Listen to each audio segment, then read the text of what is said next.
Bismillahirrahmanirrahim. Assalamualaikum warahmatullahi wabarakatuh. Innal hamdalillah nahmaduhu wa nasta'inuhu wa nastaghfiruh wa na'udzu billahi min shururi anfusina wa min sayyiati a'malina. May yahdihillahu fala mudhillalah wa may yudlilhu fala hadiyalah. Asyhadu an la ilaha illallah wahdahu la syarikalah wa asyhadu anna Muhammadan abduhu wa rasuluh. Amma ba'du. Ikhwatu iman rahimakumullah. Kita lanjutkan materi kita masih tentang pembatal-pembatal puasa. Pembatal puasa yang keempat yaitu al-qai'u amdan, muntah dengan sengaja. Muntah dengan sengaja akan membatalkan puasa, baik dilakukan dengan wajar atau tidak. Contoh, seseorang sengaja mencari bau yang busuk, kemudian dia cium sehingga muntah, maka ini akan membatalkan puasa. Atau dia memasukkan sesuatu ke dalam mulutnya supaya bisa muntah. Dia masukkan jari contohnya ke dalam mulutnya, dia korek-korek mulutnya, kemudian sampai muntah, maka batallah puasa dia. Maka harus kita perhatikan, ini berbeda jika muntah yang terjadi karena tidak sengaja. Kalau dia muntah tidak disengaja, maka tidak membatalkan puasa. Itu pun dengan syarat, ketika seseorang muntah, maka dia tidak boleh menelan ludah yang ada di mulutnya setelah muntah. Setelah muntah, maka dia harus membersihkan mulutnya terlebih dahulu dengan berkumur, dengan air yang suci. Jika di saat dia muntah kemudian belum berkumur, kemudian dia menelan ludah setelah muntah, maka puasanya bisa menjadi batal. Kenapa? Karena muntahan adalah najis dan mulut dia telah menjadi najis karena ada muntahan yang keluar, dan muntahan itu bercampur dengan ludah. Maka ketika dia menelan ludah masih ada campuran muntahannya, maka akan membatalkan puasa. Maka ketika seseorang muntah dengan tidak sengaja, dia bersihkan mulutnya supaya air ludahnya tidak tercampur dengan muntahan tersebut. Jadi ini yang keempat, muntah dengan sengaja yang membatalkan puasa. Kalau muntah tidak disengaja, maka tidak membatalkan puasa, tapi syaratnya tadi harus dibersihkan mulut setelah dia muntah supaya tidak ada air ludah yang bercampur dengan muntahan yang tertelan.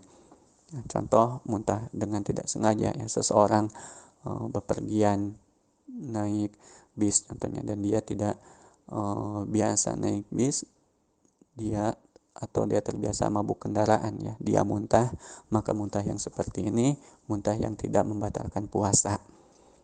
Di dalam hadis Rasulullah Shallallahu Alaihi Wasallam, beliau bersabda, man dzara'ahu qai'un, barang siapa yang muntah menguasainya, artinya muntah tidak sengaja, wa huwa shaim, padahal dia dalam keadaan berpuasa, falaisa alaihi qada, maka tidak ada qada baginya. Wa inistaqa'a falyaqdi, istaqa itu tapi apabila dia muntah dengan sengaja, istaqa'a dia muntah dengan sengaja, falyaqdi, maka wajib baginya membayar qada. Hadis yang diriwayatkan oleh Abu Dawud, Ibnu Majah, dan At-Tirmidzi. Syekh Albani mengatakan bahwa hadis ini sahih. Ma'asyiral muslimin rahimani wa rahimakumullahu jami'an. Kemudian hal yang membatalkan puasa yang berikutnya, yaitu yang kelima, wal wat'u amdan, menyetubuhi dengan sengaja di kemaluan, bersenggama. Melakukan hubungan suami istri itu membatalkan puasa. Yang dimaksud bersenggama di sini, jika seorang suami telah memasukkan semua bagian kepala kemaluannya ke lubang kemaluan sang istri dengan sengaja dan sadar. Jadi kalau dirinya sedang puasa, maka saat itu puasanya menjadi batal. Dalam hal ini sama hubungan yang halal, apalagi yang haram seperti zina atau melalui lubang dubur dan yang lainnya, ini akan membatalkan puasa. Kemudian ma'asyiral muslimin rahimani wa rahimakumullah jami'an. Adapun bagi sang istri ya, biarpun yang masuk belum semua bagian kepala kemaluan sang suami, tapi ketika sudah ada yang masuk dan melewati batas yang terbuka ya, ketika jongkok, maka saat itu puasa sang istri sudah batal. Dan batalnya bukan karena bersenggama, tapi masuk dalam pembahasan batal karena masuknya sesuatu ke lubang kemaluan ini tadi ya, menurut mazhab Syafi'i, ketika sesuatu masuk ke dalam kemaluan ya, di pembahasan tentang al-jauf tadi. Ini menurut mazhab ulama Syafi'iyah ya. Jadi intinya yang kelima ini, menyetubuhi dengan sengaja di kemaluan itu membatalkan puasa ya, ketika melakukan hubungan tersebut dalam keadaan sadar ya. Tapi kalau dalam keadaan lupa, maka tidak membatalkan puasa ya. Tapi mungkin akan sangat jarang atau mungkin tidak ada ya orang yang melakukan hubungan suami istri dalam keadaan lupa. Kemudian yang berikutnya, yang keenam, keluarnya mani karena bercumbu. Keluarnya mani dengan sengaja ya, karena bercumbu, ini juga membatalkan puasa. Di sini disebutkan ya di dalam kitab Al-Iqna ya, dan Al-Fiqhul Manhaji ya. Dimaksud mubasyarah atau bercumbu di sini adalah dengan bersentuhan, seperti ciuman tanpa ada pembatas, atau bisa pula dengan mengeluarkan mani lewat tangan ya, onani. Sedangkan jika keluar mani tanpa bersentuhan, seperti keluarnya karena mimpi basah atau karena imajinasi lewat pikiran, maka tidak membatalkan puasa. Jadi yang membatalkan puasa itu keluar mani dengan sengaja karena bercumbu ya, atau karena onani.